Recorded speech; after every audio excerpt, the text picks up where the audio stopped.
Right folks, Will at LR Workshop. Radio bezels on Td5 dashboards. Why do they snap?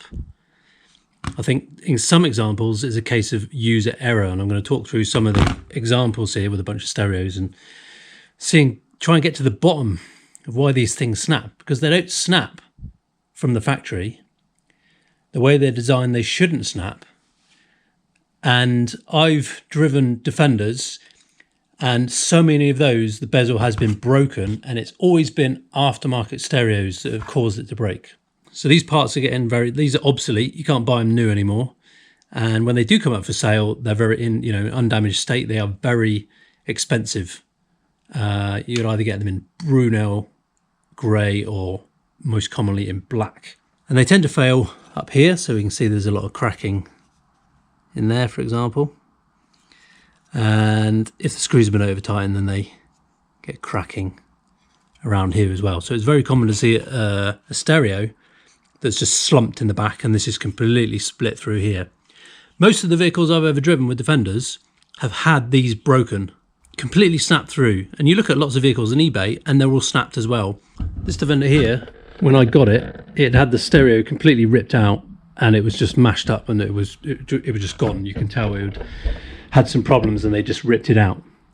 Now the thing is that all of these have been aftermarket stereos. So I've driven a lot of fleet vehicles, and fleet vehicles basically would come with something like this from the factory. So my 2006 Defender over the back there, that came with one of these as standard. That's the factory radio in 2008 was a cassette. Now for that fleet vehicle, they were ripped out and it was replaced with the little tray here for the document tray or whatever they call it, in like that. The same for a lot of the other fleet vehicles I'd driven, but all those fleet vehicles ended up with aftermarket stereos, including that 2006 Defender, which had this, this tray had been bodged to accept an aftermarket stereo in there. So this is how it was when I came in, just a bit of foam in there to make it acceptable.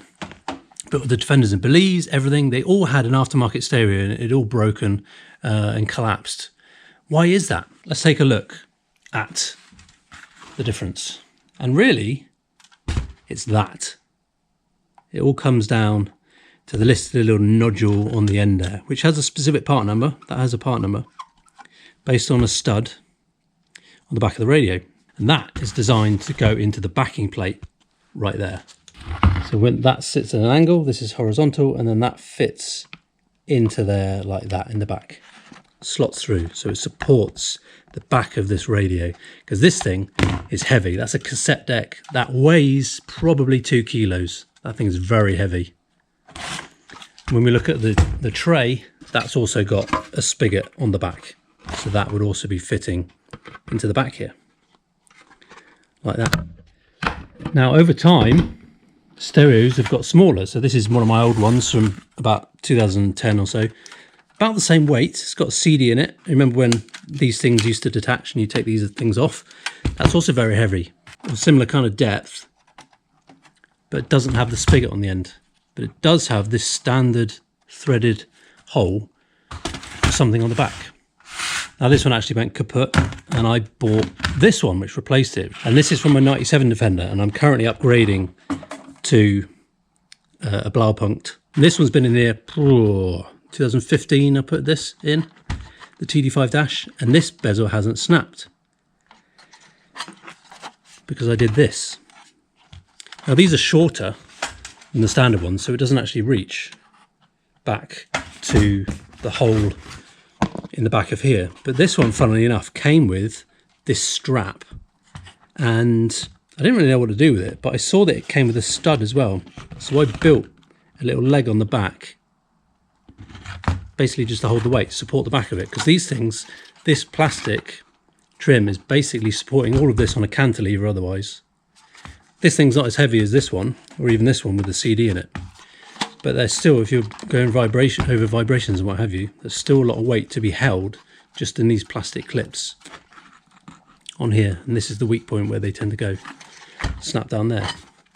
So that has actually worked quite well. The other option is to extend this stud potentially and extend it all the way into the back there.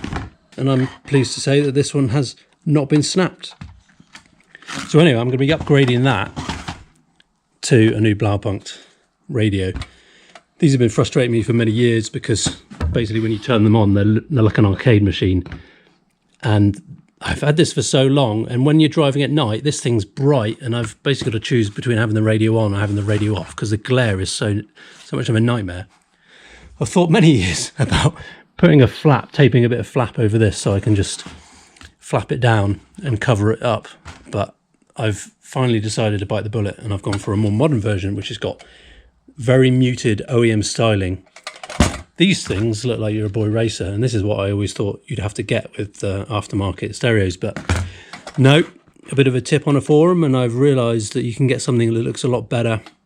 It doesn't half glare as much, and is also very modern. This thing's got Bluetooth, so I can connect it and play stuff, you know, through the phone, through the sound system on the vehicle, which this stuff can't do. And I don't listen to CDs anymore, so I'm hoping for big things from this, and I'll give a review if as and when it gets fitted. So maybe that's why these things snap, because people use aftermarket stereos that aren't designed to fit into a Td5 dashboard, or maybe people don't figure out a way to use the drilled hole, which seems to be a standard thing on these style of radios. They haven't found a way to support these at the back as the factory radios are supposed to have the attachment for the Td5 dash. Although I will concede that you do see some of these bezels snapped with the factory radios, and I can only assume that these have been removed and then the spigot at the back hasn't been located into the hole properly, and then, you know, it's missed a bit. They've gone in like this, and it's below, and then over time it just snaps the front bezel. This does go at an angle, so getting this in, and there's friction there. It goes at an angle. There's a bit of friction. You do have to kind of push it in, and it wants to rotate this. And if there's one thing I know, if you've got one of these, or if you've got the standard radio from Land Rover, you cannot get between a driver and his music. They'll find a way, either bodging in an aftermarket stereo. And even 2006, we weren't using tapes in 2006. I mean, I was in a brand new one of these Defenders in Ghana. It still had this, and everything, you know, when I was driving these around as well, you'd have the tape converter in here linked to an iPod, like we were using iPods and things, MP3 players in the mid-2000s. So why they still had a cassette deck in the late 2000s?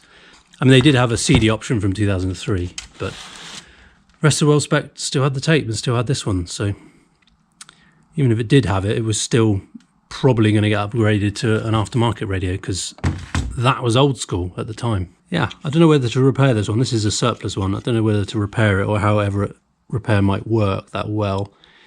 Maybe a bit of poly cement, and it might survive if I do one of these techniques. But anyway, if you've got any tips of how you've made your bezel survive an aftermarket stereo or radio, then write that in the comments below. Anyway, hope that helps. Thanks for watching. Bye for now. Listening to Td5.